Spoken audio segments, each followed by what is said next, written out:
Ռետորական արվեստի ներկայացնի, հետևաբար շատ հետաքրքիր կլինի նաև լսել, տեսնել, թե ոնց է ուսանողությունը ոչ միայն լսում, այլ նաև դասավանդում։ Խնդրեմ։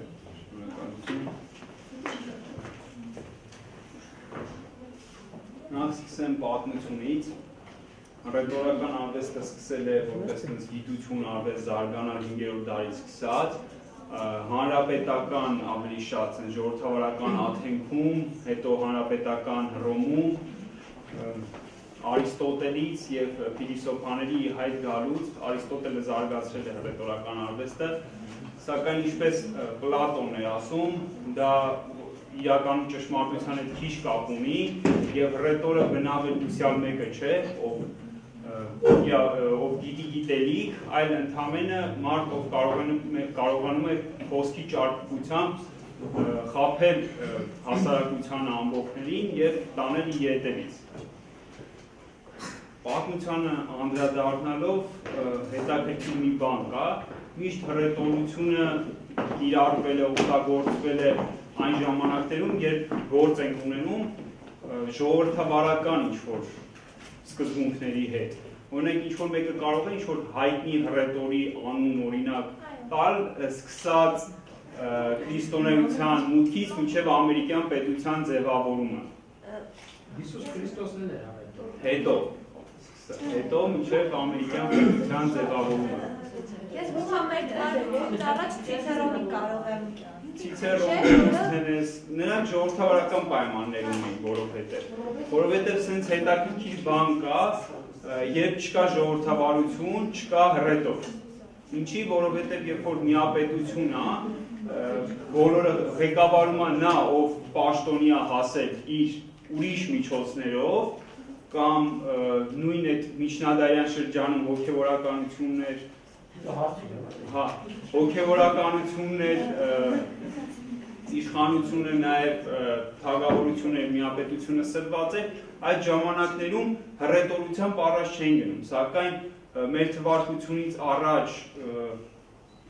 Հարցս հետևյալն ասացին, որ չկա ժողովրդավարություն, չկա հռետորություն։ Հիմա Ադոլֆ Հիտլերը հայտնի հանճարեղ հռետոր է։ Հիմա կարող ենք Հիտլերյան Գերմանիան համարել ժողովրդավարական։ Ստեղ մի հարց կա։ Հիտլերը իր հռետորության շնորհիվ ժողովրդավարական պայմաններով եկավ իշխանության։ Այո։ Հենց սա նկատի ունեի ես։ Այսինքն հռետորները աչքի են ընկնում, երբ որ կա ժողովրդավարական պայմաններ։ Հետո կարող են նրանք միապետեր լինեն։ Հարցը նա է, որ նրանք կարողանում են ժողովրդին տանել իրենց ետևից։ Երբ որ կար Աթենքում ժողովրդավարական պայմաններ, բոլոր քաղաքական գործիչները եւ այն ժամանակվա քաղաքագիտության, այսօրվա միջազգային հարաբերությունների այդ դպրոցները, ինստիտուտները, համալսարանները բոլոր տեղերում սովորացնում էին փիլիսոփայություն եւ հռետորություն։ Եթե այդ տրամաբանության շարժվենք, հա խաչակրաց արշավանքը, հա այդպես ասած ժողովրդական այդ ժամանակ ժողովրդական չկար, բայց ցանկեց խաչակրաց արշավանքը հենց ռետորների շնորհիվ, հա, ովքեր այդ ամեն ինչը քարոզեցին, մցրեցին մարդկանց մեջ։ Հա, ուղղակի պետք չի կարծիքով դες բացարձակացնել են հանգամանքը։ Դա ավելի շատ գաղափարախոսություն է։ Ես նկատի ունեի կոնկրետ հռետոր, օրինակ Ցիցերոն, Դեմոսթենես, մեկը Հիսուս Քրիստոս։ Խնդիրը այն է, որ այդ հին հունական եւ այլ մեդիա ավելի շատ ուսումնասիրված է, որովհետեւ գործիչները կապակցություններ բանավեճի զարգացման հետ, դեմոկրատական պայմաններում բանավեճն առաջ կազմակերպել։ Դա օրինակ, դատական հռետորաբանություն եղել է միապետությունների ժամանակ, սակայն այս ընդհանուր հռետորությունը զարգացած չի եղել, իմ ասածը սա է, զարգացած չի եղել, չի նշանակում, որ բացարձակ չի եղել։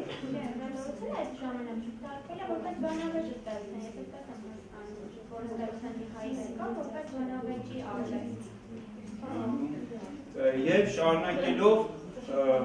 օրինակ դասական դպրոց համարվում է հենց Դեմոսթենես, Ցիցերոն, Պլուտարխոսի, եթե չեք կարդացել, խորհուրդ կտայի կարդալ, որտեղ նկարագրվում է, թե ինչ ջանքերով են ժամանակին հռետորները պարապում, ասենք, գրքում գրածը, թե ինչպես էին մանր քարեր լցնելով բերանում, փորձում խոսել հնարավորինս հստակ կամ վազելով բարձր լեռը մեծ ճնշման գագաթին կանգնած, այդ հեվի հև շնչի ներքո փորձում էին խոսել որպեսզի ձայնը չդողար։ Եվ նրանք այսպիսի պարապողները բոլորը քաղաքական լուրջ գործիչներ էին։ Իսկ Ցիցերոնի պես հռետորը չկարողացավ ավելի բարձր տեղեր գրավել, որովհետև նրա մրցակիցն էր, այսպես ասած, ժամանակի նաև Հուլիոս Կեսարը, որը ոչ պակաս հռետոր էր եւ նա գումարած ուժեղ զորավար էր, որովհետև հայտնի է, որ Հուլիոս Կեսարը տարիքով լինելով փոքր, 1 տարի Ցիցերոնից եւ հետապնդման մեջ գտնելով Սուլայի կողմից, նա սովորել է նույն ժամանակի ամենահայտնի հռետորական ուսուցիչ Մոլոնի մոտ հռետորության արվեստ է դասընթացներին եւ եղել է նաեւ դասանող ցածր, սակայն նա նույնպես շատ ուժեղ աշակերտ է եղել եւ դա էր դրա շնորհիվ էր, որ Հուլիոս Կեսարը ընտրվում էր բոլոր հռոմեական այդ ժողովների ժամանակ որպես հռետոր, որը նրան նաև առաջ տարավ որպես քրմական աշճանների մեջ եւ նա ի վերջո հասավ հռոմեական կայսրության քրմապետի աշճանի։ Եվ կանգնելով հռետորությունը, անկում ապրելով այս միապետությունների շղթան, այդ միջնադարյան, ի հայտ եկավ Ամերիկայում, քանի որ այդ ժամանակ համարվում էր նոր ժամանակներում, որ ժողովրդի կողմից ընտրված նախագահն դա ամերիկյան հայտնագործություն է։ Այստեղ ժողովրդի կողմից եթե ընտրվում է նախագահ, այդ տեխնացուն, ով պետքա դառնա նախագահ, պետքա նորից գրավի ժողովրդի ուշադրությունը եւ այստեղ նորից կարիք եղավ զարգացնելու հռետորական արվեստի գործիքները եւ այդ գիտությունը։ Ու արդեն հայտնի հռետորներ են գալիս, Լինքոլնը եւ այլն, ինչպես նաեւ Հիտլերը, որը ժամանակի շատ ուժեղ հռետոր է, անկախ նրա մյուս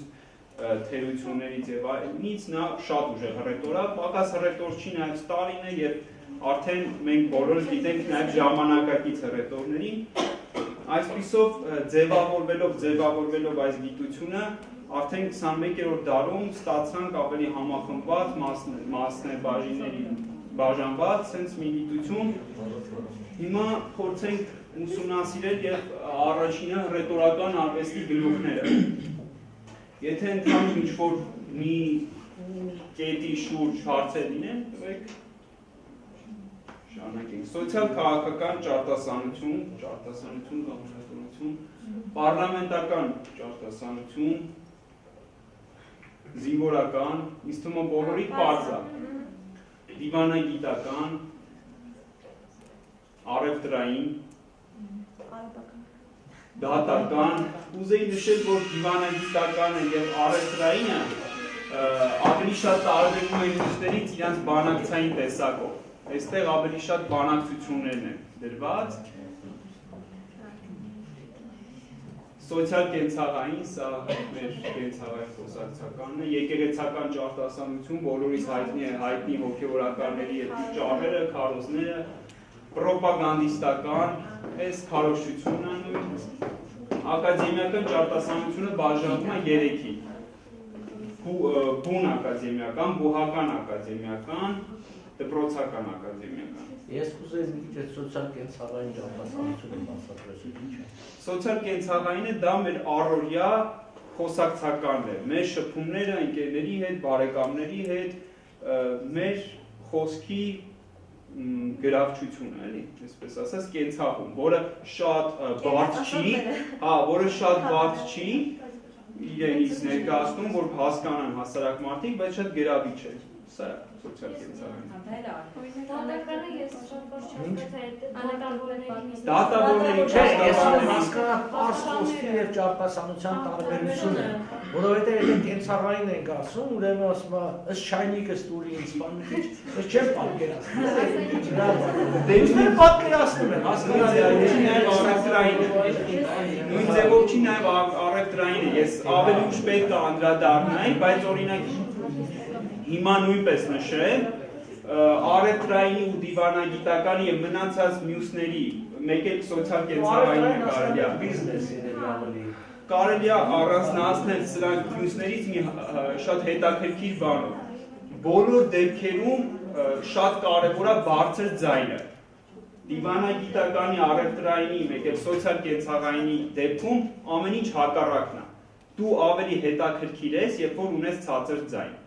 Երբ որ խոսում ես 1 կամ 2 հոգու հետ։ Երբ որ դու կարողանում ես խոսել ցածր ձայնով եւ հետնել տալ ձայնային խոսքի ռեզոնանսներ, այսինքն հավասարաչափ դադարներ, շեշտադրումը խոսքի։ հա, եւ հավասարաչափ դադարներ ցածր խոսքի հետ, դա ավելի շատ նաեւ տանում է մի հատ ուրիշ գիտություն, որ կոչվում է NLP, որը ներգործող հատկություններ ունի մարդկանց վրա։ Եվ ասենք շատ հայտնի է հատուկ ծառայություններում օգտագործվում է այդ մեթոդը, որը նաև կարևոր է դիվանագիտականի, այդ առևտրայինի ու սոցիալ կենցաղայինի ժամանակ ուղղակի հաճելի է, որ դիմացինը խոսա ցածր։ Իսկ մնացած բոլոր դեպքերում շատ կարևոր է բարձր ձայնը արդեն։ Եվ երկխոսական ճարտասանություն, հատուկ առիթներով ճարտասանություն։ Հատուկ առիթներն կենցաղն է, երկխոսականը զուտ երկխոսության մի բան ասեմ, սա մի քանի գրքերից համադրած ինչ-որ բան է, ես ինձանից չեմ հորինել ու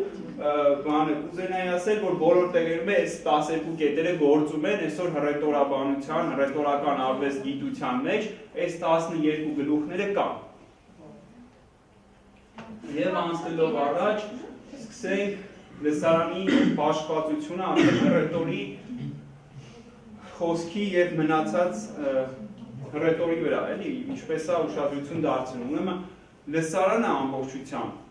առաջի 1-ից 2-3 րոպեների ընթացքում ուշադրություն է դարձնում 60%-ով հռետորի արտաքին տեսքին, այսքան, ուրիշ ոչ մի բան։ Հաճախակի սխալ այսպիսի մոտեցում կա, որ 60%-ի մեջ են ներառում նաև ժեստերը,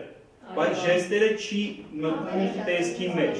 Ուղղակի տեսքն է 60%-ը, ժեստերը մտնում է ինչպես է նա խոսում, որը գրավում է լսարանի ուշադրության 30%-ը։ Սկզբի առաջի 3-4 րոպեների ընթացքն եմ ես ասում, մարդիկ կա, որ սրանք դոգմա են ընդունում միշտ, բայց հեսա այդ ամեն ինչը կբացատրեմ, սկզբի այդ րոպեներին ուշադրություն են դարձնում, ինչպես է նա խոսում, դա ժեստերն են, դա խոսքի ձայնն է, տոնն է, ամեն ինչ է։ Եվ միայն 10%-ով են ուշադրություն դարձնում, թե ինչի մասին է նա խոսում։ Սա դոգմա չի, որովհետև գնալով սա փոքրանում է։ Երբ որ ինչպես նաև մեկի բացակայության դեպքում մյուսի տոկոսներն են բարձրանում։ Երբ որ հռետորը լավ չի խոսում, ճիշտ է, չեն կարող լսեն ավելի լավ, թե ինչի մասին է նա խոսում, բայց երբ որ առաջի 60%-ը չի լինում, երբեմն գալիս է, թե ինչպես է նա խոսում եւ դրանից հետո թե ինչ է նա խոսում։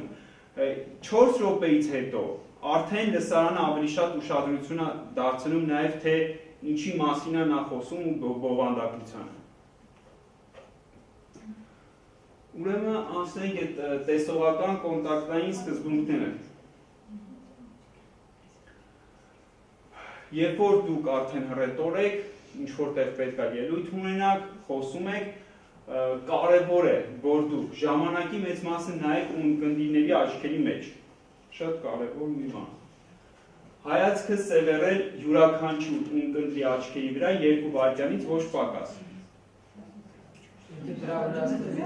անվարժ լինես, սկսես դրա վրա կենտրոնանալ, բուն ասելիքը կմոռանաս։ Այս բոլորն են ցավոտ կամած պետք է բոլորի վրա ուշադրություն դարձնել։ Մեծ լսարանի դեպքում հայացքը բաշխել նայելով սկզբից դալիճի ձախ հատվածի առաջին շարքերից մինչև ետևի շարքերը, ապա նույն կերպով դալիճի կենտրոնը եւ աջ մասը։ Պատկերացրեցի, օրինակը ասեք։ Եթե հակառակը ասենք, ինչ-որ բան չի փոխվի, սա օրինակ է վերած, այսինքն պատկերացրեք, սկզբից նայում եք դալիճի, այս մեծ դալիճ է ենթադրենք սա, բաժանում եք 3 մասի, առաջի հատվածից խոսելով նայում եք վերջ գալիս, հետո մեջտեղ գալիս եւ աջ հատվածը նույն ձևով։ Դե ասածս այնա, որ հավասարաչափ նայ, թե ձախից սկսի, թե աջից սկսի, տարբերություն չկա։ Կարծում եմ դա, որ այսինքն դահլիճի բոլոր հատվածներում ուշադրություն դարձնել, ոչ մի հատված անտեսել չեղանա։ Որովհետև երբ որ մեզ դահլիճում նայում է, մարդը կարող մտածի իրան է նայում, դեպի այդ կողմը հայացք է գալի, որը ենթագիտակցության մեջ բոլորի համար շատ կարևոր է։ Դու հաշվի առեք առաջի հերթին, որ ավելի շատ երբ որ դու ելույթ եք ունենում, գործ ունեք մարդու ենթագիտակցության հետ, ոչ թե հենց գիտակցության։ Մի հատ օրենք հիշեք, միշտ ելույթ ունենալուց առաջ դադար տալ ամենաքիչը 5-ից 10 վայրկյան։ Սա շատ կարևոր է։ Կարևոր է նաև երբ որ պետք է սկսեք ձեր ելույթը, միանգամից մի սկսեք։ Սպասեք լռությամբ ու նոր սկսեք։ Սա նաև օգնում է ինչին, որ ձեր այդ արտաքին տեսքից կոպիտ ասած կշտանան, այդ իրանց 60%-ը թողնի գտե ու սկսի ձեր խոսքը։ 5-ից 10 վայրկյան է գրած, բայց եթե դուք YouTube-ով voice տակ եւ փնտրեք, նայեք, տեսնեք Հիտլերի, Ստալինի ելույթները, հենց կոնկրետ իրանցն եմ նշում, որտեղ ամենաշատը իրանցն է։ Դուք կտեսնեք, երբ որ նրանք գալիս կանգնում են ամբիոնի առաջ, 1-ից մինչև 1.5 րոպե ոչինչ չեն խոսում, միայն նայում են։ Այն դեպքում, երբ որ քար լռությամբ նրանց են սպասում։ Եվ նոր Ստալին դինես, որտես կարողես Չես կարելի սրապահել, եթե ոչ Հիտլերպես, ոչ Ստալին։ Հա, բայց դա ունենում է ուժեղ ազդեցություն։ Ինչքան շատ է մարդը սպասում նստած, թե դու երբ ես սկսելու, այնքան այդ ազդեցությունն է։ Այնքան անհետաքրքիր է, ինչքան շատ է սպասում, եթե առաջին անգամ այդ մարդուն լսում։ Մի քիչ ես ձեզ հետ չեմ համաձայնվի, այս դեպքում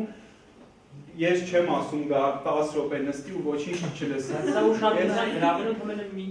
բազում միջոցներից ընդամենը մեկն է։ Թե հետո այդ մնացածները։ Շատ բաներ են։ Ես ուղղակի որպես օրենք ես կասեմ։ Ես ուղղակի խորհուրդ տրվող ինչ-որ բաներ է, ստույգ բանաձև չկա։ Լսարանի ուշադրությունը գրավելու հնարքն է։ Բայրացականություն, որպեսզի հնարավորինս պետք է դուք լինեք բայրացական լսարանի հետ։ Բայրացական։ Անմիջականություն և անկաշկանդվածություն։ Սրանք շատ կարևոր երևույթներ են, որ պետք է անպայման պահել, ինչքան բայրացական լինես, ինչքան սիրալի լինես, այնքան շատ կսիրի լսարանը քեզ, ինչքան անմիջական լինես, այնքան շատ կվստահի քեզ, եւ անկաշկանդվածությունը, որ շատ կարևոր է, մենք հեսա կանցնենք անկաշկանդվածությունը կոտրելու եղանակներին։ Կարծում եմ սա դասախոսին հարմար կետերն էին, բայց ոչ ասենք այլ բնագավառներում ոչ։ Ասենք որ այսինքն ոչակարների։ Հա, դատականի ժամանակ բայց կամ դատավորի Ոչ, կա, որովհետև հիմա օրենք են ընդունել կներեք, որ դատավորները պիտի վարկարգծի այո քննություն տան, որտեղ իրանք անցել են բոլոր սահմանները բայրացականության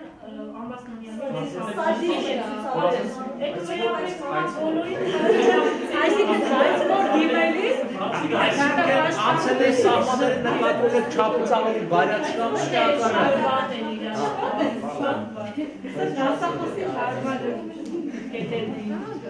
Դե չէ,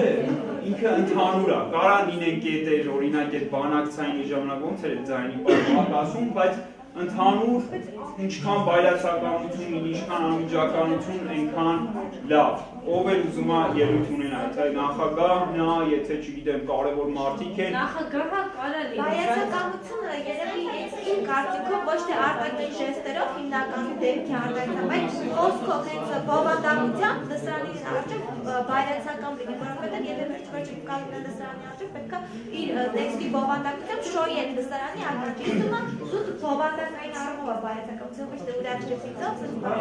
Չէ, բայց ժպիտի ինչ է խանգարում։ Հա, ուզում ասեմ, եթե այստեղ կարևորն է որ խիստ լինեն խստապահանջի կերպար ունենան, ուզում եմ խոսքը բովանդակության մասին։ Շարունակենք։ Ուրեմն, պետք է զարգացնել ակտիվ բառապաշար, դրանց մեթոդներից։ Ամեն օր անգիր անել մեկնոր բառ, սա ինչ է։ Բոլորս ճիշտ է, գիտենք շատ բառեր, որ օգտագործում ենք, բայց նաև գրքերից կարդում ենք կամ ինչ-որ տեղերից լսում ենք շատ գեղեցիկ բառեր, որոնք մենք առօրյայում չենք օգտագործում։ Շատ կարևոր է, երբ որ մենք առօրյայում օգտագործենք գեղեցիկ բառեր եւ դրանով մեր խոսքը գեղեցկացնենք, եթե մենք ուզում ենք լավ ռետոր լինել։ Եվ օրը մեկ բառ անգիր անել, հեսա նաև կասեմ ոնց, ուսումնասիրել հումանիստների բառարանը, կարդալ բարձրաձայն, գրքերը, որոնք դուք կարդում եք, պահել մի տետը եւ գրել բոլոր դուր եկած բառերը, արտահայտությունները, նախադասությունները։ Իմիջիայնոց այս խորհուրդը շատ կարևոր է օտար լեզու սովորելուց։ Սովորեք ոչ թե բառերով, այլ արտահայտություններով, այսինքն, որտեղ դա ամենակարևորն է։ Եվ պարբերաբար ընթերցել տետրը բարձրաձայն, իսկ որ ավելի լավ է շարադրել փոքրիկ պատմված, օգտագործելով այդ արտահայտությունները։ Սա նույնպես օտար լեզվի ժամանակ այդ պատմված շարադրելը շատ էլի օգնում է։ Եվ նորից գամ այս մեկ բառին, դա ինչ է նշանակում։ Ենթադրենք, այսօր ընտրեցիք մի հատ գեղեցիկ բառ, օրինակ ասենք երկբայել, տարակուսել, չգիտեմ, սենց ինչ-որ մի բան, դուք փորձեք ձեր օրվա ընթացքում խոսակցության ժամանակ 3-ից 4 անգամ դա ինչ-որ մեկի հետ խոսալիս օգտագործեք, երբ որ դուք այդքան օգտագործեք, արդեն այդ բառը կմնա ձեր մեջ։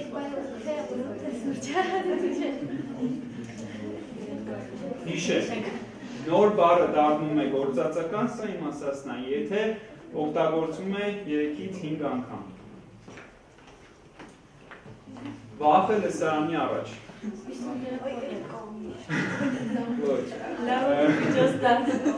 Ուրեմն, սենց մի հայտնի տեսություն կա, որ մարդկության 90%-ը վախենում է լսարանի առաջ ելույթ ունենալուց, իսկ 10%-ը առաջ տալ արջևն է։ Որտեղ ֆիզիկական առումով այդ արջևն է, առաջը ժամանակային առումով։ Այս մի բանից առաջ, բայց պատուհանի արջև։ Եվ ուղղակի սարսափում է, նաև վախը, ընդհանրապես մարդկանց վախերի մեջ հաշվել են, ուրեմն երկրորդ տեղն է գրավում մարդկանց վախը մահից, երկրորդը վախենում են հրապարակային ելույթից, եւ երրորդը վախենում են ըստ հոգեբանների հաշվարկների աշխատանքից զրկվելու։ Մարդկության այդ վախեն են առաջին երեք։ Ասեք։ 90%-ը վախենում է, 10%-ը սարսափում, բայց մարդը չի վախենում։ Չէ, նախ սկզբում մինչև առաջի ելույթ ունենալը։ Կա մարդ, որ չի վախենում։ Այսինքն, հեսա ուրեմն ի սկզբանե վախ չեք ունեցել երբեք ելույթ։ Այն որ ախորին դա կանցածում էին ասում էին կմեն պապին արկասանդրին, դա հասնական ելույթ է, չէ, առաջ հասնական ելույթ է։ Իանանի բացառություն։ Այդ վախի համար ինչ տեխնիկաներ ինչ բան կարող որ կարող օգնել քեզ։ 50 գրամ։ Ներշնչային շատ տեխնիկաներ կա, Հեսա կամաց կանդրադառնանք կաշկանդվածության հետ, կաշկանդվածությունից ազատվելու հետ նաև այդ մեխանիզմները կա։ Ու այդ վախից կամ կաշկանդվածությունից ազատվելու մեթոդները իմանացնենք։ Հազար կներեք, դուք կանոնը ասեցիք, բայց դուք հայս կողմ եք նայում, մեզ մի քիչ եք նայում։ Ես ավելի շատ հասցրել եմ ժամանակ տրամադրել ռետորական այս եւ այն նյութերին ուսումնասիրելով, քան ես ինքս պարապելով նենց մեկական ներողություն, հա։ Ինքը տեսաբան է դա, պրակտիկ չի։ Դա պրակտիկ չի։ Ուզում եք միանգամից, չէ՞։ Առարկայի իմացություն եւ նախապատրաստվածություն։ Ուրեմն ինչքան շատ դուք փորձեք, այնքան պատրաստ կլինեք։ Սա այն դեպքն է, որ ամեն մի փորձը անընդհատ օգնելու է ձեզ։ Ինչքան կարող եք շատ պատրաստեք։ Ցանկացած ելույթից առաջ աշխատեք մի շաբաթ առաջ դուք արդեն ունենալ ելույթը մոտավորապես եւ անընդհատ փողոցում քայլելիս տարբեր տեղեր, պարապ ժամանակ մտածել այդ ելույթի մասին։ Փորձեք տանը մի քանի անգամ, փորձեք բարեկամների, ընկերների առաջ։ Սա շատ կարևոր մի մեթոդ է, որի ոչինչ չի փոխարինի։ Ամենալավ մեթոդն է թե վախից, թե կաշկանդվածությունից ազատվելու համար։ Մարզվեք հայլու առջև։ Ով է տեսես վերջերս Facebook-ում դրել էին մի քանի գաղտնի լուսանկարներ Հիտլերի այդ ջահել ժամանակների ելույթներից, հենց հայլու առաջ կանգնած տարբեր ձևերով, այդ իրա պարապելու սա շատ կարևոր մի բան է, որը մենք դեռ էլի կանդրադառնանք հայլու առաջ մարզվելուն, Հիմա ավելի լավ բանը կա, դա տեսագրությունն է, որտեղ տեսագրությունը տեքստերից ավելի լավ է։ Բայց մենք որ անում ենք մենք մեր ձայնը լսում, տեսագրության միջոցով մի տեսակ բայց գոնե տեսագրությունը ցույց է տալիս ուրիշը ձեր ձայնը ոնց պիտի լսի, որտեղ երբ որ դուք խոսում եք, այդ սխալ ձայն է, դա ձեզ համար կարևոր է ուրիշը ձեր ձայնը ոնց պիտի լսի։ Ձայնագրիչով ձայնագրեք ինքներդ ձեզ եւ լսեք ձեր ձայնը, որովհետեւ հենց ձեր ձայնը լսելը արդեն ձեր մոտ կաշկանդվածությունը նվազեցնում է։ Սա շատ կարևոր բան է։ Ինչքան դուք շատ ձեր ձայնը լսեք, նաեւ դա է օգնելու ձեզ կաշկանդվածությունից ձերբազատվելու, ինչպես նաեւ արդեն լսած ձեր ձայնը անընդհատ կենթարկի ուղումների։ Ամեն անգամ ինչ որ կետի վրա ուշադրություն դարձնելով երկրորդ նույն ելույթի ժամանակ չեք կրկնի այդ սխալը։ Տեսագրեք ինքներդ ձեզ եւ նայեք։ Այսօր բոլորս համ ունենք մեր հեռախոսներում ձայնագրիչ, համ նաեւ տեսագրիչ, հենց որ սա խնդիր չի, եթե ցանկանում եք անընդհատ ձեր վրա աշխատել, սա շատ լավ մեթոդ է։ Ձայնագրեք եւ տեսագրեք ձեզ եւ նայեք։ Սա նույնպես թե օգնում է ձեզ անընդհատ ձեզ ուղղելու, թե կաշկանդվածությունից ազատվելու։ Հարցնել ծանոթներից եւ հարազատներից, թե ինչպես եք խոսում։ Բացի այս կետից, ես սա մի քիչ ավելի երկարացնեմ, խորհուրդ կտա ընդհանրապես այս պարապմունքը, ինչ որ մենք այսօր անում ենք, մոտ ձեզ ասեմ, սրա 1 ամսվանը կա, երբ որ շաբաթը 1 է լինում եւ 3 ամսվանը, ընդհանրապես ավելին հենց ուրիշ աշխատանքներ էլ ա գնում, դրա համար կարևոր մի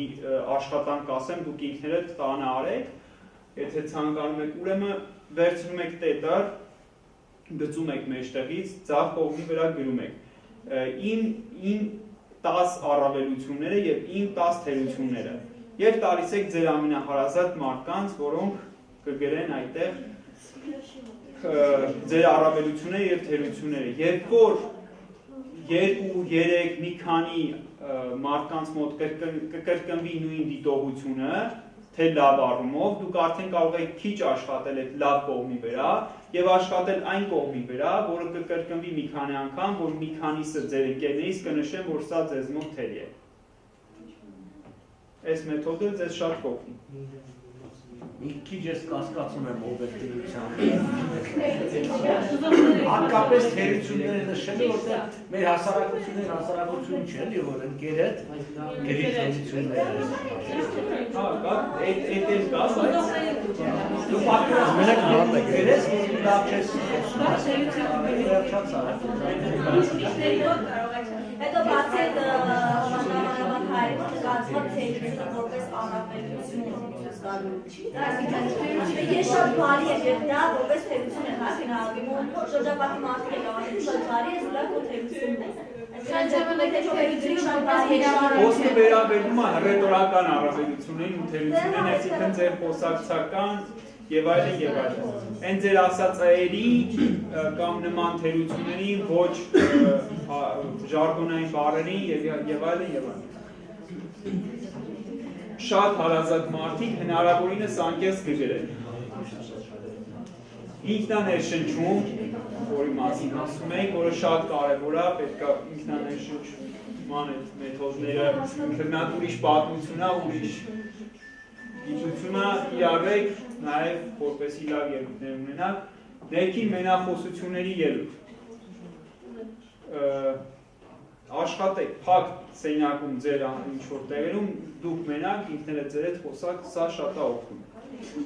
Դա հենց հիմնականում Սոկրատեսն էր օգտագործում ու դա դի ժամանակ էլ այդ հռետորին ասում է, որ եթե դու մենակ ես,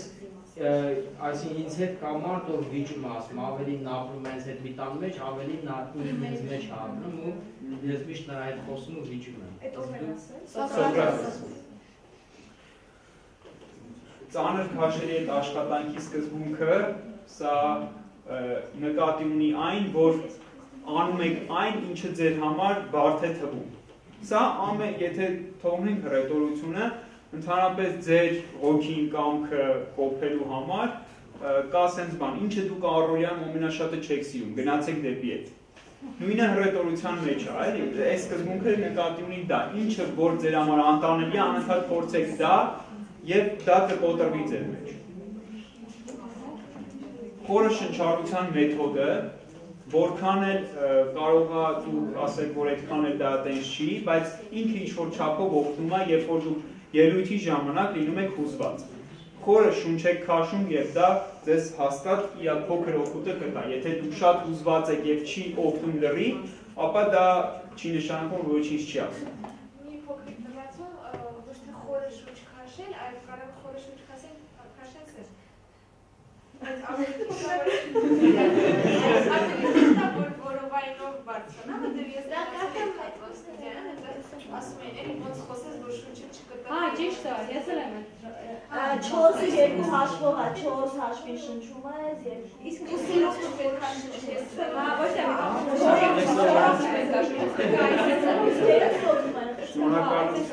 Ուրեմն այս ամենավերջում ես նկատի ունեի, որ մի քիչ խոսեի Թատերական ինստիտուտից որպես հռետորական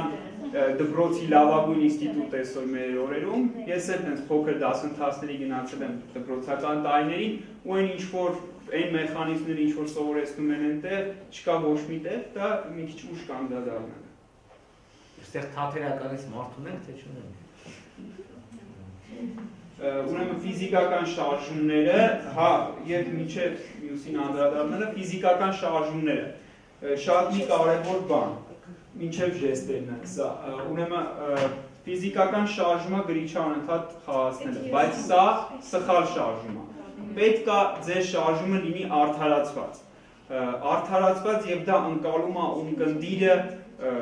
իր ենթագիտակցության մեջ։ Եթե դուք կատարում եք անարդարացված շարժում, նա ձեզ սկսում է լավ չլսել։ Անարդարացվածը գրիչի հետ խաղալը, որովհետև դա սենց անիմաստ ինչ-որ բան է։ Արդարացվածը, երբ որ դուք դասախոսությունից առայլ ձեր մոտ կա գիրք ու դուք ինչ-որ բան եք փնտրում։ Դրանով այդ շարժումներով դուք օգնում եք ձեզ հուզմունքից ձերբազատվելու եւ դա արդարացված է լինում։ Նաեւ արդարացված է, երբ որ ասում եք մի քիչ շոկ չի ու սենց պատուհանն եք բացում, նման բաները։ Ինչպես նաև կան աննկատ թաքցված շարժումներ, որոնք նույնպես օգնում են հուզմունքից ազատվելու համար։ Դա օրինակ կոշիկի մեջ բութմատը շարժելը եւ որ ոչ մեկ չտեսնի կամ այնպիսի շարժումներ անել, որ չի երևում եւ դրանով դուք ձեզ փորձում եք հանգստացնել։ Մի բան էլ ուղղակի հավիլ է, շարժումն ավելորդ շարժումների հետ կապված իրերի։ Երբ որ դու օրինակ գրիչ ես շարժում, բոլոր ուշադրությունը գրիչի վրա է գալիս։ Այսինքն ոչ թե շնորհք հերոսական քեզ տեսնել, այլ այդ իրի վրա է ուշադրությունը։ Նույնը գրքի վրա կա։ Չէ, ինքնասա ինչ է եղել։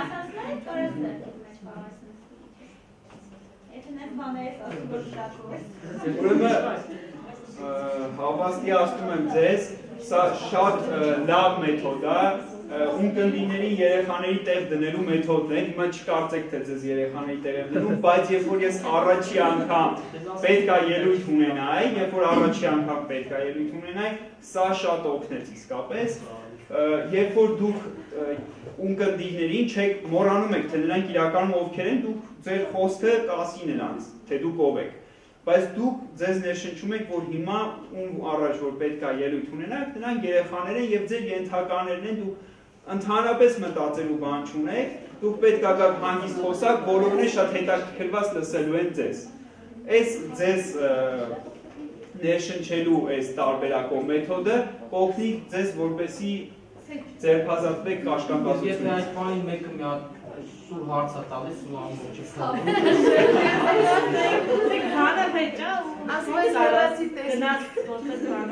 Դե բանավեճի համար ուրիշ արդեն պատրաստվածությամբ, բանավեճի ժամանակ չես կարա երեխայի տեղ դրես։ Երբ որ դու ուներում ես ելույթ, ճար, որտեղ պետք է քեզ լսեն, անգամ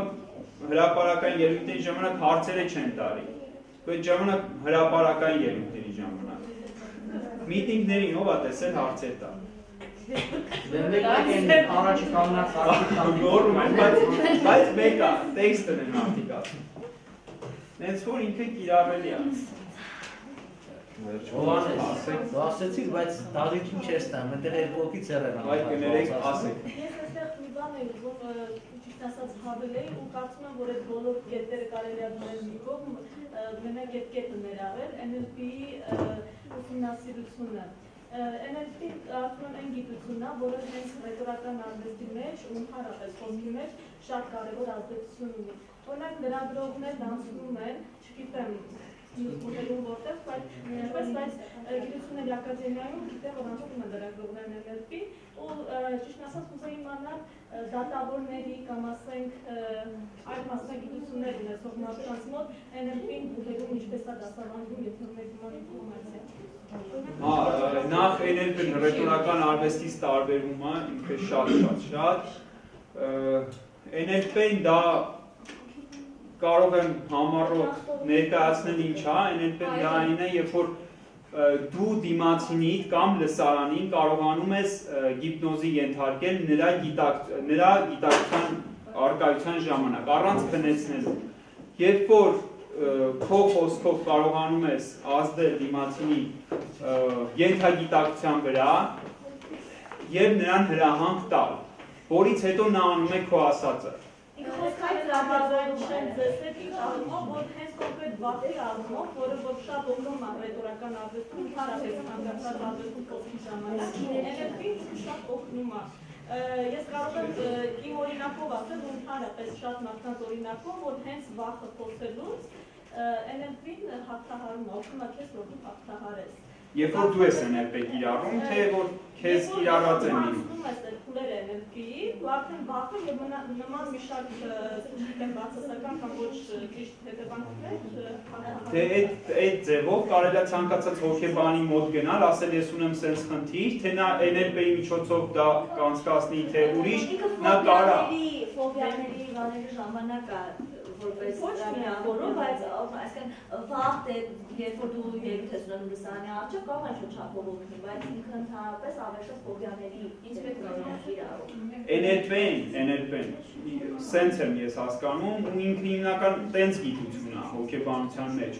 լրացուցիչ տեխնիկաներ, մեթոդներ ազդելու մարդկանց վրա։ Ինձ ուղեղի միջոցով։ Ես կարող եմ օրինակ բերել, բանախոսին լսել։ Հենց NLP-ի գրքից օրինակ բերեմ, թե ինչպես է NLP-ի կիրառման ժամանակ մասնագետը փորձարկման ժամանակ գնում պատահական բանկի անվտանգության աշխատողին, ենթարկում NLP-ի, մտնում բանկ, վերցնում գումարներ, աշխատակիցներին NLP-ի ենթարկելով եւ դուրս գալի կամ լիֆտում վերելակում կներեք NLP-ով մեթոդով տալիս է հրահանգ ենթագիտակցությանը մարդու եւ նա գնում ամանա ինչ որ նա այդ հրահանգը տվել է բայց սա ուրիշ պատմություն է սա ռետորություն չի որովհետեւ երբ որ դու ենթարկում ես NLP-ի դիմացինի նա զարթնում է ի վերջո այդ NLP-ից եւ հասկանում է թե ինքը ուր է հայտնվել որովհետեւ իսկ եթե դուք պետքա բանակցեք դա ավելի շատ բանակցային դիվանագիտական ու առևտրային հռետորության մեջ է կիրառում, իսկ եթե դուք պետքա բանակցեք, դուք ավելի ներկայացնեք մի հատ ճիշտ տեսակետ, որ դա իսկապես նրան ձեռնտու է, լինեք շատ լավ բանակցող հռետորական առումով, իսկ NLP-ի արդեն տեխնիկաները կդառնան իզուր, սենց մի բան ասեմ ձեզ, որովհետև երբ որ NLP-ից մարդը դուրս է գալի հասկանում է, թե իրան ինչի է ենթարկել, սա մի քիչ այլ է, էլի։ Ասած ինձ թվում է, որ մարդիկ չեն զգում, որ իրանք այդ բանին NLP-ի ազդեցություն։ Այդ բանին չեն զգում, հետո են զգում։ Հետո չեն զգա, եթե ինչ-որ տեղ դա մոտ լինի նրանց վարքագծին։ Բայց ինքը միանշանակ բոլորի վրա չի ազդում։ Չէ, լավ ազդողները բոլորի վրա են ազդում։ Անգամ ես ձեզ օրինակ ասեմ, տեսությամբ էլ ասենց կիրառականից դուրս եկած լավագույն լինի դա KGB-ի, ասենք, մասնագետ հատուկ ծառայությունների, թե ինչ լավագույն հոգեբանական տեխնիկաներին տիրապետող մարդը, երբ որ դուրս է գալիս այդ իր ուսումնասիրություններից, գալիս է նրա պես ուժեղ տիրապետող տեխնոլոգներ, նստում են նրան կարան ենթարկել NLP-ի։ Օրինակ մի անգամ մի հատ հիպնոզի օր է պատմում ծանոթ, ինքը ասում է հանդիպել են մարդիկ մոտ թվով 10, որ երբ ես ուզում եի իրեն հիպնոզի ենթարկեմ, զգում եի, որ իմ տված էներգիան հետ է գալիս ինձ։ Իրա վրա չի ազդում, հիպնոզի չի ենթարկում այդ մարդը։ շատ չշեղվեն, բայց հավաստիացնում եմ ձեզ, ցանկացած մասնագետի այլ մասնագետները կարող են ենթարկել, որտեղ սա անընդհատ զարգացող գիտություն է։ Եվ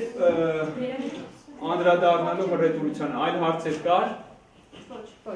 վստահության և անվստահության նշաններ, տեսողական, կեցվածքը ուղիղը, անվստահության նշանը, երբ որ կեցվածքը ուղիղ չէ, դեմքի արտահայտությունը վստահ է, դեմքի արտահայտությունը անվստահ է, անվստահությունը, հայացքը ուղիղ է, հայացքը թռվռում է, ժեստերը ենթարկվում են խոսքին, ժեստերը չեն համապատասխանում խոսքին։ Որովհետև օրինակ լինում է, երբ որ նայում ենք թեկուզ բանավեճը եւ այլն, քաղաքական գործիչներն, բայց իրանց ժեստերը, մարմնի լեզուն այսպես ասած, մատնում է իրանց խոսքին։ Իրանք լրիվ ուրիշ բան ցույց են տալիս, բայց խոսքը այդ պահին իրանք արտասանում լրիվ ուրիշ բան։ Ու սա շատ կարևոր է, որպեսզի բոլոր ռետորները թե քաղաքական գործիչները կարողանան տիրապետել իրար։ Սա ժեստերի ժամանակ մարդը երբ որ նայում է տեսությամբ, հստակ արդեն տեսնում ես, որ Կարող է ընդհանրապես շատ դեպքեր եղել։ Հեսա ժեստերին անդրադառնալու ենք, ժեստերի ժամանակ էլի բաներ կասվի, գլխի ազատ շարժումը ունկնդիրների ուղղությամբ, երբ որ դուք հանգիստ նայում եք այս կողմ, այն կողմ եւ հակառակը դրային է, երբ որ աչքերը հաճախ կամ գլուխը սենց ինչ-որ անհանգստությունից այս կողմ, այն կողմ են գնում, ինչ-որ բաներ են որոնում, սա անհանգստության նշան է, որ պետք է ուշադրություն դարձնեք, որն է թելին, որն է դրականը, որպեսզի կարողանաք պարապել եւ հասցնել այս կետերի բավարարմանը ձեր մոտ։ Վստահության եւ անվստահության նշանները լսողական։ Տոնը վստահ է եռանդուն գործնական։ Տոնը դողդողում է կամ կմացող, արկա է խնդրողական ինտոնացիա, որը շատ բացասական երևույթ է, խնդրում եմ ուշադրություն դարձնեք այդ խնդրողական ինտոնացիային։ Ավելորդ դադարների, կակազումների ռնգայնության բացակայություն։ Արկա է ռնգայնություն, այդ ե-ը, ը-ը, հնչյունները։ Եվ ձայնը բավականաչափ բարձր է ու վստահ։ Սա հրապարակայինին, ինչպես ասացի։ Բանակցայինինը հակառակն է։ Ձայնը շատ ցածր է մարվող։ Մարվող չպետք է լինի, բայց ցածր պետք է լինի բանակցության դեպքում։ Բայց վստահ։ Վստահության եւ անվստահության նշաններ կինետիկ նշանակումա ֆիզիկական, շարժողական, գործողության մեջ միանշանակություն։ Նախ որոշեցի, հետո արեցի։ Սա ինչ է նշանակում։ Երբ որ դուք հասարակ մի բան, գրիչը թեկուզ անարդարացի վերցնում ու դնում եք ստեղ, պետք է դա լինի միանշանակ, այսինքն դիմացինը տեսնի, որ դա դուք որոշեցիք ու նոր արեցիք, այդ վստահ գործողությունները, դա ֆիզիկական, ձեռքի եւ մնացած։ Գործողությունները միանշանակ չեն, մշտական տատանումներ, վարանումներ, այստեղ դնեմ, թե այնտեղ դնեմ, այս վիճակն է, պատկերացրեցիք ուսումը։ Խոսքի թերություններ, անցնենք այս մյուս, գլխի մոլախոտ բառեր, դրանք են, ավելորդ բառերը, ուրեմն, ձեզ շատ հաճախ թվա թե սա նորմալ է, բայց երբ որ ինքը գայս է բառի սկզբում շատ սխալ է նախադասություն սկզբում, ոնց ասած, ոնց որ, օրինակ, երբ որ օրինակով եք սկսում նախադասությունը, բայց ինչն եք օրինակ բերում, ասենք, ինքը մոլախոտ բառեր նախադասության սկզբի ակում, հա? Չէ, ընդհանուր ասենք ինչ դա օրինակ։ Ուրեմն այս բառերը որ նախադասության ինչ դեպի ինչ ժամանակին օգտագործվում կլինի, բայց այդ երկուսը հիմնականում ստեղ մոլախոտ բառերն են նշված։ Խոսքի, սա բոլոր դեպքերում մոլախոտ բանը այսպես ասած, եթե բանը չենք օգտագործում իր նշանակության դեպքում, որը նշանակում է խոսք, նաև շատ դեպքերում իմաստություն։ Գիտեք, նու և ամենաբացեցը։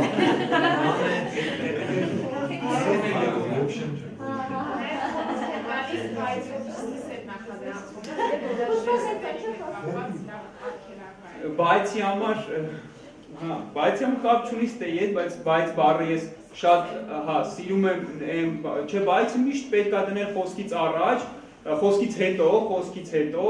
եւ միշտ ես սիրում եմ այս միտքը ասել, երբ որ դու նախադասության մեջ ասում ես բայց, դու մերժում ես նախորդ միտքդ, արտահայտած է։ Հա, սա կապ չունի։ Ես ձեր հետ համաձայն եմ, այսինքն պետք է նաեւ նախորդ միտք լինի, որ բայց լինի, թե չէ բայցով անիմաստ է։ Կարեկցության ամբողջ ռետորական արվեստը թվում նաեւ երբ որ գնահատականներ են տալիս։ Ես մի քիչ այդ սովորել եմ,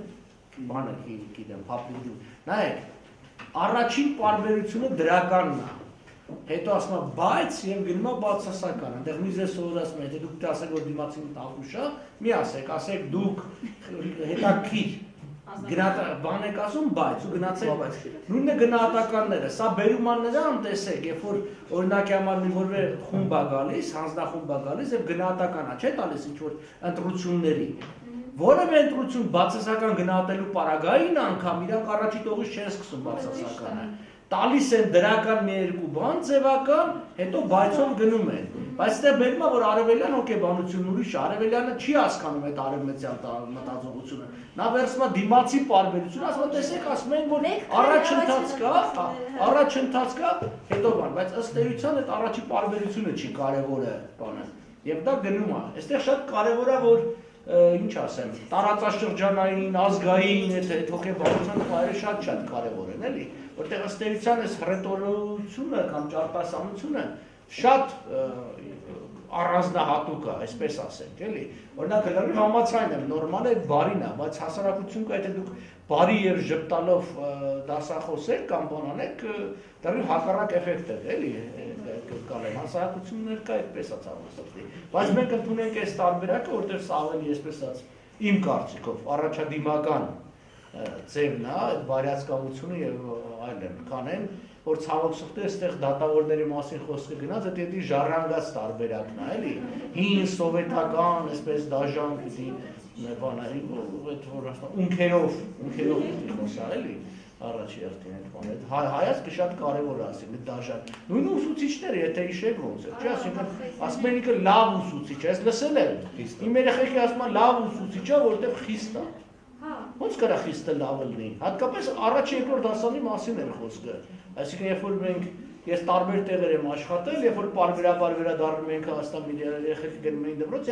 առաջերտին շոկային վիճակի մեջ էին, այսինքն դրսի դպրոցի եւ հայաստանյան դպրոցի վերաբերմունքը, այսինքն ուսուցիչ, այսինքն ուսուցիչը, որը պետք է լինի ռետորը ինչ որտեղ, ընկալում է մի տեսակ ոնց որ ասած այդ ենթակայի, ոչ թե գործընկերոջ, այլ ենթակայի խնդիրը կա։ Այստեղ հակառակն է կա, չէ՞, ինքնին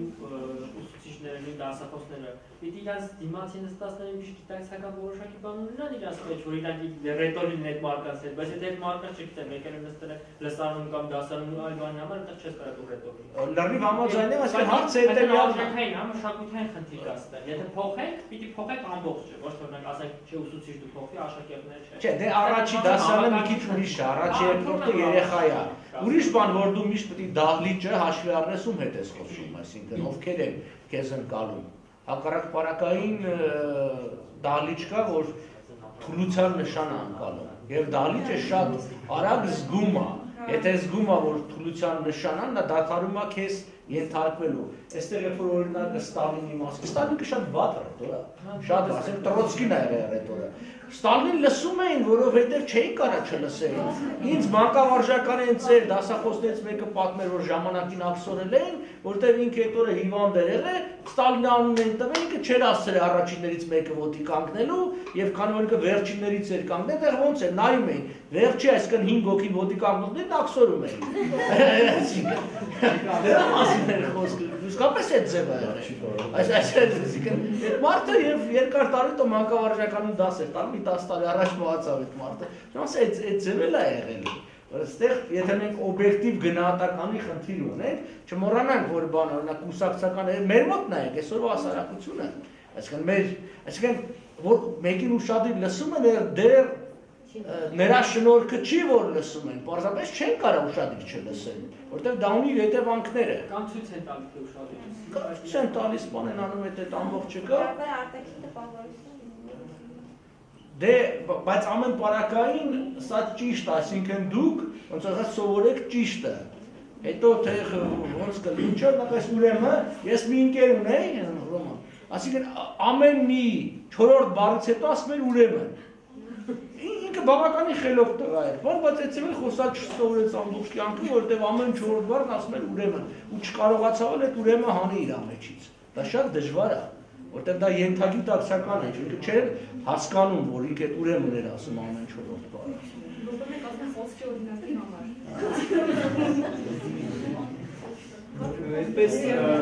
ցանկանում իշել շնորհակալություն, ուրեմն սա թերությունա Չէ, ուրեմն մի անգամ կարելի է, խնդիր չէ, այդ բառն էլ բառ է, բայց երբ որ շատ աղետում, ցանկացած բառ եթե շատ դեպքում մեկ լավ չի։ Նայեք, որ մենք դիվանագիտական վերագրություն ենք գրում, ասենք խնդիր կա, այստեղ հոմանիշների մասին է բան։ Լավ դիվանագետը ձեռնտակ հոմանիշների բառարան պիտի ունենա, որտեղ չի կարելի, ինչ լեզվով ուզում եք գրեք, ուզում եք անգլերեն, չի կարելի նույն էջի մեջ, այսինքն նույն բառը երկու անգամ ավել, եւ դա շատ դժվար է, ասեմ ձեզ, հատկապես եթե որ կարդակ պայմանագրերի նախաբանները, այնտեղ որ ասում է հաշվի առնելով, նկատի ունենալով, չգիտեմ, եւ այդ բաները կա չէ այդ նախաբանը, մենք այդ հայերեն մինչեւ ստեղծեցինք հոգիներս դուրս եկա, որտեղ հայերենով չկա այդ, այդ բառերը չկա, հիմա շատ բառեր կա, որ դուք օգտագործում եք, ձեզ թվում է միշտ օգտագործել, բայց այդ կոնտեքստում չի օգտագործվել։ Իմ ասածը որն է, որ պիտի բան անեք, այդ աշխատեք եւ այդ այստեղ կրկնվելու բանն է հաճախականությունը, լինի գրավոր խոսքի մեջ, լինի բանավոր խոսքի մեջ, էլի։ Թե չամեն բառը նորմալ է հիմա։ Օրինակն է, բանը մյուսն է, բացի ողջամից։ Նույնից։ Տեսեք, բարյացականությանը, ինչ խոսքը վերաբերում է կամ ժպիտին, դա հոգեբանական այստեղ հարցել կա, որ ինչքան էլ մեր էթնոհոգեբանությունը գնահատեն լինի կամ այսպես, երբ որ ամենախիստ դատավորներ կամ ամենախիստ հռետորներ պատտվի եւ ժպիտով ինչ-որ մեկին բան ասի, եւ բայց խիստ ժպիտով նաեւ, նրանից նա կշոյվի եւ նրանից նրա հոգեկան առումով նա կստանա բավարարվածություն, այսինքն դա հոգեբանական մեջ բնույթարկելում ու ի վերջո այդ ավելի հեշտ օրինակ կփոխվի, բայց եթե խոսք գնաց էթնոհոգեբանության տեսանկյունից կցանկանայի երկու օրինակ բերել հայ մի քաղաքական գործիչի ու գերմանացի քաղաքական գործիչից եւ դուք տեսեք նրանց մտածողությունների տարբերությունները մեր երկրի հայերը շատ սրտով մտածող են, բոլորս էլ լսել են, գիտեն։ Գերմանիայում երբ որ Բերլինի պատը քանդող հենց այդ նախագահն անունը լավ չեմ հիշում, դրա համար չասեմ, երբ որ ինքը իր քարոզարշավի ժամանակ սկսում էր ելույթները, նա գալիս էր շատ տգեղ մարդ էր, այսինքն այն 60%-ից ոչինչ չկար։ Չաղ էր, շատ չաղ էր, եւ շնորհակալություն։ Եվ նրա ամբողջ ելույթը ուժեղ անալիտիկ քաղաքական տարբեր ծրագրեր են առաջարկում։ Գերմանացի ազգը ով է։ Գերմանացի ազգը նա է, ով չի նայում, թե ով է ելույթ ունենում, լսում է, թե նա ինչ է ասում, դատում է, վերլուծում է, ընդունում է սա ամենալավ տարբերակը եւ գնում ընդունում։ Ով ինչպիսին է հայ ազգը։ Օրինակ, երբ որ հոգեբանները, ես խոսում էի հոգեբանի հետ եւ նա ներկայացնում էր ոնց են հոգեբանները ուսումնասիրել, օրինակ Դեմիրճյանի կերպարը, նախին Կարեն Դեմիրճյանի եւ որպես քաղաքական գործիչ նա հայ ժողովրդի մեջ պատկերացրեք 80%-ով գրավել է ժողովրդականություն նրա համար, որ համալիրի շենքը այրվելուց արդյունք են տեսել իր աչքին։ Այսինքն նա հուզվում է։ Ամենասկզբից ինքը գրավել է իր բոյով։ Կանայք ասում են բոյով բուսատով վարդ է։ Չէ, դա լուրջ բան է, եթե նայեք ամերիկյան վերջին նախագահներից որևէ մեկը 1.80-ից ցածր բոյ չունի։ Եթե 1.80-ից բոյը ցածր է, ինքը շանս չունի անցնել։ Կանանց 50% ընդգում է բոյով։ Շատ կարևոր է։ Դեմիրճյանը առաջինն է, որ ինքը եկավ գրավիչ տեսքով եւ այդցեղ էր 75-ի երիտասարդ եկավ եւ այդ բոյի առումը Դեմիրճյանի կարևորագույն գործոններից եւ նա օրինակ էր, որ նրան նա վայելել է ժողովրդավարություն իր տեսքով, ինչպես նաև, բայց նաև հենց այդ արդյունքում։ Այսօր ում ասենք Դեմիրճյանի, նա կհիշի այդ արդյունքի կադրերը, որ նա տեսել է, որովհետև դա ազդում է մարդկանց սրտի վրա, նրանք սիրում են, էմոցիոնալ են դառնում։ Հայ ժողովուրդը, ավելի էսպես է։ Դուսեկան հայերը вообще Հայերը չես օրինակ վերեցի Ամերիկան, այսինքն արտաքինը շատ կարևոր է ամերիկացիների համար, ով է ծրագիր կարգում, ոչ մի ծրագիր չի կարգում։ Ոչ ուղղակի կերպեր անեն, մեզ վերջերս որ մեր նախագահի Սարգսյանը ասում էր ֆիլմի կարելի իրան ընտանիքի մասին ու այլն, մարդկանց մեծ մասը ասին, վայ ինչ լավն է, որովհետև ընտանիքի կերպարն է, ամերիկան Անգամ Ստալինն էր երեխեքին գրկում նկարում, Հիտլերն էր եղնիկ էր կերակրում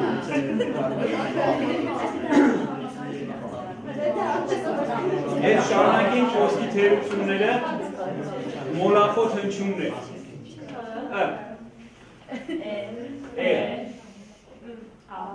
Մյուսը որն Այսքանը Հիմա անդրադառնանք խոսքի թերությունների հաղթարման մեթոդներին Ունկնդրեք ձայնագրիչով ձայնագրված ձեր ելույթը Եթե դուք ունեք խոսքի թերություն, մեծ մասից մոտ դա կա Ձեր մոտ կրկնապատկվում այս հանձնարարությունը ձայնագրիչով ձայնագրելու Եվ ոչ միայն դրա հետ կապված էլի աշխատանքներ կա, հետո հղկեք այն նախ մտքերի հերթականությունը դասավորելով, միացրեք բառերը արագ խոսելու գնով։ Արագ խոսելը դա լավ բան չի, բայց եթե ձեր մոտ կա այս թերությունը եւ դա պետք է ուղղվի, նախ եւ առաջ դուք սկսեք արագ խոսել, այսինքն բառի հետևից դնում եք շատ արագ, որպեսզի այդ արանքում հնարավորություն չունենաք հնչյուն արտահայտելու։ Այդ արագ խոսակ նաև կարող եք նոտարվայզովացում ակցենտ ունես, արագ խոսում որ ակցենտը շատ Եթե արագ չես լացի։ Արագ, չէ, բառերը դնում ես իրար հետևի շատ արագ։ Դրանով այդ այրը ընմերը նման հնչյունները լրիվ բացակայում են։ Դրանից հետո կարող ես մտածել նոր խոսքը դանդաղեցնելու մասին։ Ասելու փոխարեն խորը շունչ քաշեք։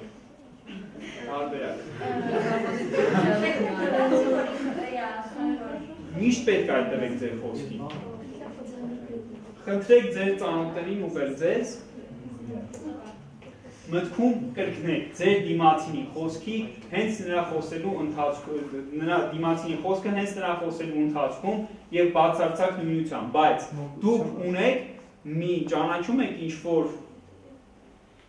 ձեր շրջապատում հռետորի, ում խոսքը դուք սիրում եք։ Ցանկացած մարդու, լրագրող կարա դա լինի, քաղաքական գործիչ, դասախոս։ Սա նկատի այս կետը միայն ենթադրում է, որ դուք նրան եք լսում։ Նրա միտքը, նրա խոսքը կրկնում ձեր մեջ, որը լավ անդրադառնում։ Բայց կարող եք շատերին լսել, ձեր մտքում կրկնել նրա ասած բառերը եւ նրա այդ թերությունները ուղղել։ Սա նույնպես մեթոդ է, որը ուղղում է։ Իսկ ինչով է պայմանավորվում այդ տառերի արտասանությունը, օրինակ ես իմ խոսակցականի մեջ բացարձակ չեմ օգտագործում նմանատիպ տառեր, խոսում եմ ավելի շատ հստակ, ու միշտ հետաքրքրել է ինչով է պայմանավորվում այդ լարվածությունից Ոչ բոլոր դեպքերում, ոչ բոլոր դեպքերում, կա լարվածությամբ, երբ որ դուք, եթե դուք լարված լինեք, դուք եթե չեք օգտագործում այդ բառերը, դուք էլի չեք օգտագործի։ Դա լարվածության հետ կապ չունի, սա ավելի շատ լեզվամտածողության, ապարատի հետ կապված մի բան է, որը հռետորության հետ կապ չունի, որովհետև մենք ուղղում ենք ամեն ինչ, կապ չունի ինչի ա թերի։ Միջումը միտքն է բերում, խոսքը չի գտնում, դրա համար է ասում, ընթացքում միտքը սկսում է ինչ պիտի ասի։ Չէ, բայց եկեք կարող է լռին եւ ավալորի։ Չէ, այստեղ նաեւ ուրիշ խնդիր կա, այստեղ տարբեր բարբառների մեջ այդ բանը կա, որ օրինակ համար է, գնում եմ, ասենք այդ մոմենտ օրինակ կանադական անգլերեն, այն համատարած ասում, I'm Canadian, կանադական անգլերեն լրիվ նշաններն են, էյով է, դա շատ նման է մեր լորվա խոսվածքին, լորի խոսվածքի մեջ այդ էյի մոմենտում ունի, այսինքն դա այդ ամբողջը կա, բանի մեջ, հետո դա երբեմն հնում է, երբեմն վերանում է։ անդրադառնանք ժեստերին։ Ժեստերը ինչով են կարևոր։ Ամենավիճելի, ամենապարազանությունն Սա ուղղակի պատկեր է ժեստերի հետ կապված, ստեղ ցույց տալու բան չկա, ուղղակի ժեստեր թեմային նկար ուղղակի եւ շարունակենք, ուրեմն ժեստերը ինչու են կարեւոր, որովհետեւ մարդը հոգեբանները ապացուցում են, որ մարդը ինֆորմացիայի 85%-ը ընկալում է տեսողական զգայարանի աչքերի միջոցով։ Սա ինչ է նշանակում։ Այն, որ 85%-ը մարդը ընկալում է տեսողական զգայարանի միջոցով։ Սա նշանակում է, որ պետք է մենք հաշվի առնենք մեր խոսելու ժամանակ, թե ինչեր ենք մենք մատուցում դիմացինի տեսողությանը։ Ժեստը պետք է օգնի խոսքին, պետք է համապատասխան լինի խոսքին եւ նույն այդ ոչ համապատասխանությունը բացակայության հասցնեք, սա պարապելու կարծեմ ստեղ կա, հա, չէ, ուրեմն սա պարապելու համար լավագույն մեթոդը հայրու առաջ պարապելն է։ Ինչպես նաեւ դիտեք ֆիլմեր, դերասանները չեն անում ժեստերի սխալներ։ Նայեք իտալական ֆիլմեր, նրանց ժեստերը մաքսիմում շատ են։ Ինչպես նաև սովորեք լավ ժեստեր, ունեցեք ձեզ ընդունակ ժեստեր, որը կգեղեցկացնի ձեզ ավելի շատ եւ ավելի հռետոր կդարձնի ձեզ, չասեմ ուրիշ բառեր, եւ ինչի ստեղ ես չեմ բերում մի քանի շատ կետեր, ժեստերի սխալներ, այս այն, հեսա կբացատրեմ։ Շատեր ասում են պետք է լինի թևերը 3 սանտիմետր մարմնից հեռավորության վրա, ձեռքերը փորձենք պահել բարձր եւ այլն։ Բայց յուրաքանչյուրին մի բան հաշվի առեք, սազում է մի այնպիսի ժեստ, որը կարող է սխալ լինի ըստ ժեստաբանության։ Դրա համար որ չլինի նաեւ վիճաբանություններ եւ այլն, ես կոնկրետ այս թեմային անդրադառնալիս հանում եմ սա։ Նայեք ժեստերը բոլորը հիանալի են, թե անգամ ձեռքը գրպանը դնելն է կարա գեղեցիկ նայվի, թե ձեռքերը հետևը դնելն է կարա գեղեցիկ նայվի, ամեն ինչն է կարա գեղեցիկ նայվի, նայած ձեզ որն է սազում։ Դրա համար դուք նայեք շատ ժեստեր եւ սովորեք ժեստեր։ Այստեղ բայց սազելու հարցը չի, ամեն ժեստ որոշակի իմաստ ունի եւ որոշակի լսարանի առջև հակապես էթնիկ տեղայնային այն երրորդը, ասենք դուք Թուրքիայում անեք, դա գորշ գալերի նշանն է, այսինքն որոշակի կուսակցության բան է։ Սա ռոքինն է, իսկ սա նոր գորշ գալերին է։ Եթե բութդ որ մի քիչ առաջ տաս ուրիշ ես։ Այս ճիշտ, այս երբ սուստված։ Ուրեմն ասեմ տարբեր բան է կա։ Այդ խնդիրը որ ասում ես ռոքին այդ խնդրեմը եղել է, շատ խմբեր եւ որ բանակարային որտեղ դա ինչից է գալիս, դա եկել այն բանից, երբ որ գիտարի է ինչ է կոչվում այդ բանը, այդ պահելու տեղից է եկել, բայց ուրեմն ասեմ շատ տարբեր է, կամ էս առաջին ժեստը, որ ասենք օքեյի լրի ուրիշ իմաստ ունի երկրներում, այսինքն ժեստերը մի քիչ վտանգավոր է այդ առումով, էլի, այսինքն եթե չգիտեք որ երկրում եք, որ ժեստը ինչ բան է, որ դա խուսափում։ Այս ժեստը։ Ժեստերի հետ կապված հետո օրինակ ինչ կասես հպումների մասին, դա ժեստա թե ժեստ չի։ Հպումները։ Օրինակ երբ որ դու արևելքում խոսում ես Պարսկաստանում, ես այնտեղ ես, երբ որ սկսում եք ովոտին ձեռ տալ ամեն անգամ, դու սկզբից բան ես ելնում, այսինքն խոսում ես այդ, բայց դա այսպես մոտիկության նշան է։ Հասկանում ես, արևելքում դա չեն անի, բայց արևելքում դա արևելքում արտարակը իրավունք։ Հա, բան չունեմ ասել, բայց դու գնում ես հիմա որ կա որ մի քաղաքական գործիչը մյուսին սենց ուսին ձեռը դնում է,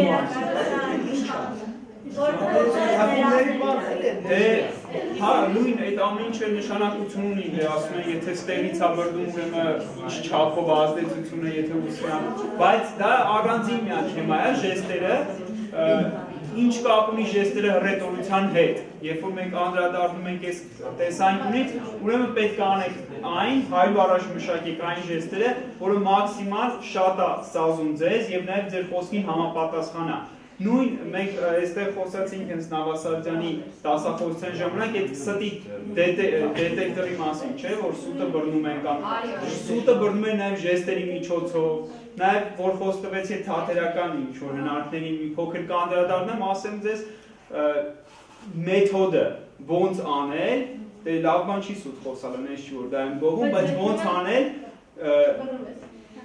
սուտը լիարժեք, այսինքն լիարժեք ապահովել բռնվելուց։ Միակ դրա տարբերակը, երբ որ դուք սրտով հավատում եք, որ դա այդպես է։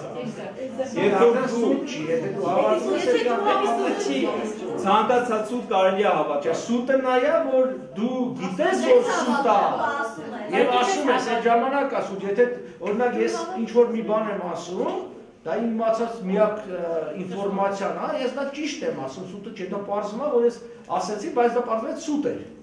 Չէ, բայց ես այդ պահին ասելուց գիտեմ համոզված եմ։ Իմ կարգով սուտերն է, որ դու ի սկզբանե գիտես, որ խաբում ես, սուտ ես ասում, այդ ժամանակ ես ասում։ Համաձայն եմ, բայց իմ ասածը նա է,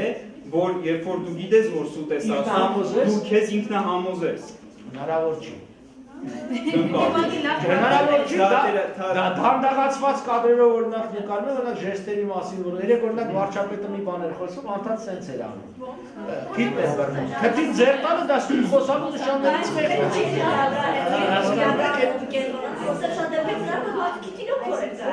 Այո, բայց մենք իրիջանից այստեղ ժեստերի բառարան ունենք, ով որ ուզի օրանա դրա։ Իսկ որ ժեստի Նավասարդյանը բանի մասին էր ասում։ Տեսներ, թե ինքը կարծեմ ամսի գալիսին լավ։ Վեցին, ամսի վեցին։ Էլա, շարունակի, որտեղ նրանց 15 րոպե։ Ժեստերի տեսակները։ Ռիթմիկ ժեստեր, նկարագրողական կամ պատկերավոր ժեստեր, մատնանշող, ցույց տվող ժեստեր, հուզական ժեստեր, սիմվոլիկ ժեստեր, բաժանման կամ միացման ժեստեր, մոգական ժեստեր։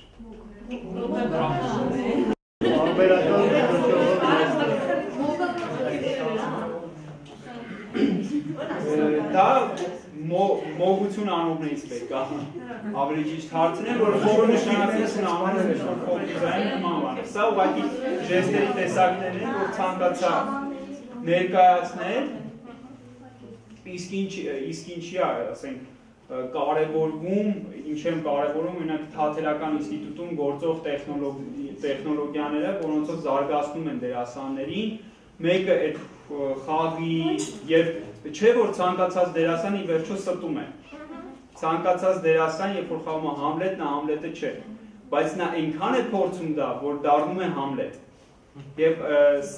բացի դրանից թատերականը ամենաշատ մեծ բանը, որ տալիս է հռետորներին, դա այն է, երբ որ նույնը տալիս է նաև ճեմարան, ասեմ բոլորիդ, բայց թատերականը ինչով է առավել տալիս, որ անընդհատ խոսքի ուղումներ է կատարվում եւ խոսքը զարգացնող տեխնիկաներ է օգտագործում եւ նաեւ որ թատերականում անգիր են անում տեքստեր։ Անգիրը շատ կարեւոր է։ Եթե ուզում եք դուք ունենաք լավ խոսք, դուք ուղղակի պետք է շատ անգիրներ անել։ Անգիր սովորելով ձեր խոսքը կզարգանա։ Սա լավագույն մեթոդն է։ Շատ անգիրներ անելը։ Օրինակ ես որ ասում եք, չէ, ամեն մեկը ճանաչում եք հռետոր, որի խոսքը շատ, օրինակ ես շատ բարձր գնահատում եմ այստեղ դասախոսած Վարդան Խաչատրյանի խոսքին, նա շատ լավ է տիրապետում, եւ ես գիտեմ թե ինչի է դա տենց, որովհետեւ նա էպոսները անգիր է ասում։ Սովորել է անգիր։ Նաեւ շատ կրոնական հատվածներ անգիր է ասում։ Այդ անգիրները, հետո ձեզ ասեմ, հասարակ Տերյանից կամ Չարենցից վերցրած մի հատ անգիր, որը դուք մոռացել եք, բայց ասել եք դպրոցում, վերցրեք տենց մի անգիր ու արեք։ Անգիր անելուց հետո հայլու առաջ դուք ասեք ու տեսեք ձեր մոտ ինչ էմոցիաներ է արթնանում այդ անգիրը ասելու ժամանակ։ Դուք սկսում եք ինչ-որ sense հռետորական ժեստեր ձեռք բերել, դուք սկսում եք խաղալ, սկսում եք ապրել այդ ամեն ինչը ու սա շատ զարգացնում է հռետորությունը։ Այդ թատերական տեսանկյունից։ Ինչ հարցեր ունեք։ Մի քանի հետաքրքիր օրինակ ուղղակի բերեմ ընթացքում ամբողջ լեկցիայի, որ արդյունքի մասին Դեմիրճյանի ասեցիր, հետաքրքիր եթե տեսնեք, որ Պուտինը այս վերջին անգամ ընտրվեց, ինքն էլ ամբողջ այդ ոչխարը ինքն էլ դա չէ, իրականում ինքը գերեշտ կազմակերպված է, ազդեցել գործելու համար, մյուս բանը որ ուզում էի ասել, այդ վիզուալ ազդեցության վրա, որ մարդը ենթագիտակցության վրա վիզուալ տեսքը ազդեցնավորում, հայ քաղաքական իրականության մեջ լավագույն օրինակը Արտուր Բաղդասարյանն է, հետազոտություններ ցույց են տալի, որ ինքը երկրորդ տեխնոլոգիան ադրել, ձայները հավաքել է զուտ վիզուալ տեսքի համար։ Տեսակները վերջում։ Լսենք էլի։ Քվեաթեստիկներ են եղել, որոնց վրա շրթներքի հետքեր են եղել Արտուր Բաղդասարյանը ու բնականաբար կանայք են թողել, այսինքն իրոք իր այդ դոնժուանի կերպարը այն ժամանակ աշխատում Դա Հայաստանում այն ժամանակ է, պատկերացրեք դա ինչքան ազդեցություն ունի դրսում։ Եթե այդ առումով հաշվենք, հայրիկը ինչպես մենակ վիզուալ, էլի միշտ ճաշների շվատ է այս 20 վերջի 20 քանի։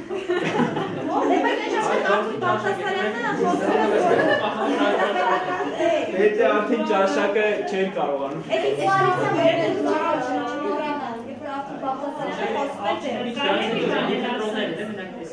Էլի լսենք էլի։ Եվ վերջինը այդ ռիթմիկ տեսակը, եթե մարդկան ներսել օքեյսնացում Բարակ Օբամայի քաղաքական կերպարը, իր քայլվածքը շատ ռիթմիկ է, ինքը այդ նեգրական երաժշտության ռիթմերով է քայլում, միշտ ցանկացած, երբ որ նույնիսկ օդանավից այժմ բոլոր ուսումնասիրությունները զգանում, որ միշտ ռիթմերով է քայլում։ Այսօր հետո բոլոր սենատորները հայտնի կա այդ ինֆորմացիան, ասում են պարապում են հատուկ հռետորական արվեստ մի սենատոր լինելու համար։ Երբ որ ընտրվում են, նրանք գնում են կուրսերի, որտեղ այդ թատերականի մակարդակի պարապում են նրանց հետ։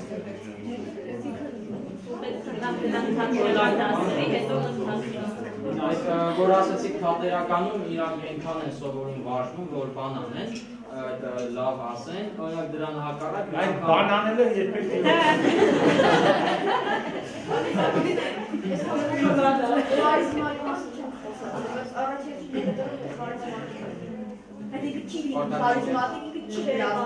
Բայց կարելի է արդյոք ստեղծել խարիզմա։ Ձեր կապերում այն բոլոր մեթոդներով, որ մենք այստեղ ներկայացրեցինք։ Խարիզմա թարգմանաբար նշանակում է կազմածատուր։ Բոլոր մեթոդները արդեն իրան ուրեմն շահում են։ Ուրեմն խարիզմայի